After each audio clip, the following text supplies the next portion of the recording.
Hey, all, Baruch Levy, be here from the Defiant Spirit. Thanks for tuning in. I haven't been on for about a week or so, just been busy creating content, working on the Defy Your Number Enneagram system, which is now up and live. You can check it out over at defiantspirit.org. Have a free gift for you, 9 Enneagram types. Walk into a bar and it'll give you an intro into the Enneagram. So I'm very proud of those things. Also dealing a lot with companies in bringing the Enneagram into business development, leadership, understanding their clients, their employees. And so really good stuff happening, but doesn't always allow me to get to my social network. So here I am. Just want to share with you a little bit about my most recent podcast. I think it went up yesterday or today. So you can check that out over at defiantspirit.org or get it on whatever platform you listen to your podcast. And talking about an ancient principle comes from my previous profession. I was a rabbi. And this ancient principle is found in the book of Leviticus, and it's an idea of not placing stumbling blocks before the blind. I'm sure you've heard of that. It's an ancient wisdom text, and it's withstood the test of time for a reason. The challenge is that virtually means nothing because I don't know any blind people. And if I did, I certainly wouldn't put stumbling blocks in front of them. So it must mean something more. And of course, it does. Many traditions have grappled with it. I know the rabbinic tradition has many thoughts, but the Enneagram is all about that particular sentiment. What is the Enneagram? The Enneagram is 9 personality types, a system, but it's a roadmap. And what is it a roadmap for?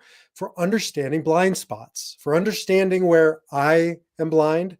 And I can't know that because I'm blind to those spots. I have my particular blind spots with my particular type. There are 9 fundamental types. There are 9 fundamental blind spots.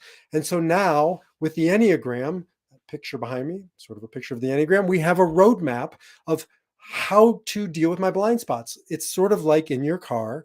Now, most cars have on the side mirrors a blinking light when somebody's in your blind spot. Well, the Enneagram is a blinking light telling me somebody or something is in my blind spot and I better check there.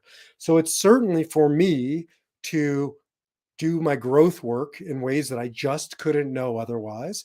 But more importantly, it's there to sensitize me to other people. That's what that ancient teaching is all about.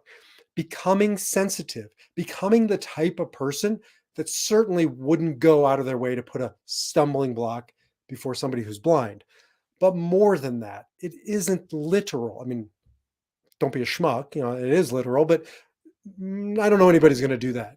But I do in my own life know that I put stumbling blocks in front of the blind, not literally blind and not literally stumbling blocks, but nonetheless the same outcome. So here's an ancient Talmudic example. If you know somebody's a recovering alcoholic, don't serve them wine at your dinner party. There's a lot of ways around that you can preserve their dignity, that you can preserve their sobriety. It doesn't mean you can't serve wine. Maybe you forego wine that particular meal. If you have somebody over who's vegetarian, maybe you don't put a burger in front of them. It sensitizes you to what other people need, want, what they're going through. Don't bait people. Don't trip people up. Don't cause them to stumble, to falter, to fail. Most of the time, we don't do that willingly, but even unwillingly, unbeknownst to us. And so in this podcast, I go through all 9 types and I talk about what sort of the core stumbling blocks are for each of the 9 types. For example, Enneagram 2, the helper, and I'm sure there are a lot of 2s listening. And Enneagram 9, the peacemaker. Sure, a lot of 9s are listening. Lots of my world are filled with 9s and 2s. And the bottom line is they have a hard time saying no. It's like their world feels like it's coming undone when they're saying no. Now, they have work to do on that. The point of the Enneagram isn't to say, hey, it's my blind spot. It's to say, this is my work and I need to work on it. But I also want to surround myself with people who support me in my work. So when I know somebody's a 2 or a 9, I resist from putting them in situations where they're going to have a hard time saying no because I know it's so challenging for them, to them. Just one example. And now I can not only have a more genuine relationship with them and be a kinder person, I can set them up for success. So check this podcast out. Check out the Enneagram. It is truly a godsend for me and my professional development, my personal development, guiding other people to learn the wiring, the system, the the way the world works, more importantly, the way other people work. I know how I work, kind of. I don't know how other people work.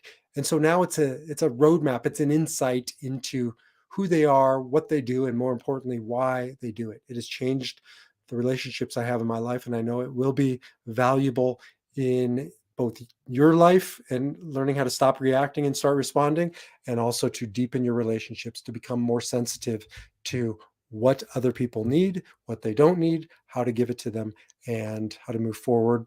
Less reaction, more response.